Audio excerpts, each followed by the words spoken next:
Also the temperature. I'm sure when we talk about thermal imaging, some folks are saying, well, why didn't they use that 14 days ago? Well, because the temperatures were so high, as we learned from Scott Duffy and from other officials, that it was affecting the search and the readings that they were getting. That a rock could show high heat temperatures is what he was said exactly at the time. So. Did you say Scott is with us? Yeah. Scott, you haven't fallen asleep or anything, have you? No, I haven't.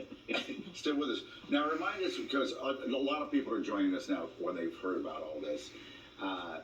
So when you first heard he was taken into custody, you said you tingled a little bit, or am I using the wrong word? Goosebumps? No, that's a great word. Okay, tingle. I still have those goosebumps.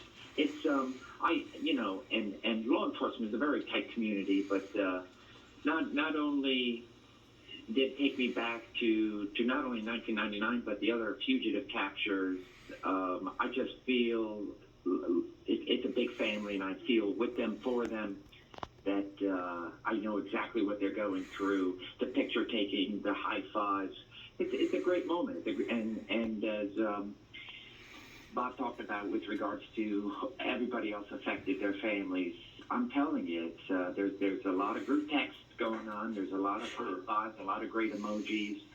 And it's just a great feeling all around. It really, really is. Go back to that 1999 case. How long did that escape take? So that was 19 days. 19 days. Was there ever a point where you just go, oh my God, this guy's out of here. We should just give up?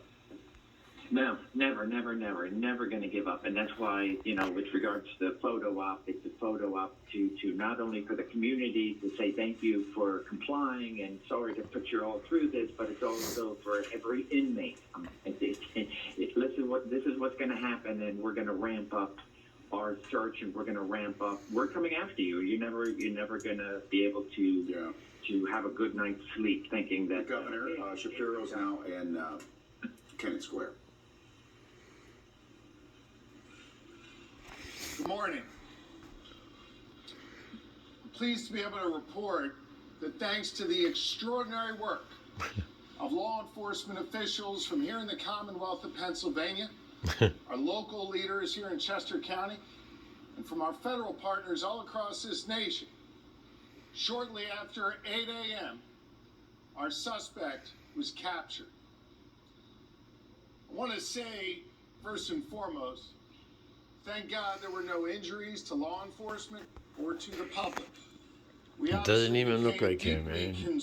They were wrong all week long. The suspect was able to steal a weapon.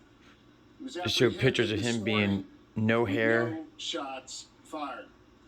His hair is still long as heck. To the dedicated law enforcement professionals from every level, who each and every day They roughed him up pretty bad too. Homes, leave their families, leave their loved ones to keep us safe. The public, over the last 13 days, has had a chance to see what excellence in law enforcement means. What true, dedicated professionalism is all about. I couldn't be more proud to be standing up here today with these professionals from every level. And while they did extraordinary work, we had a tremendous assist from the public here in Chester County. I want to say thank you to the public for their I actually lived less than 5 minutes from this. Thank you for the constructive tips that they shared. Thank you for remaining on guard. We recognize this has been a concerning and trying time for each and every one of you in the region.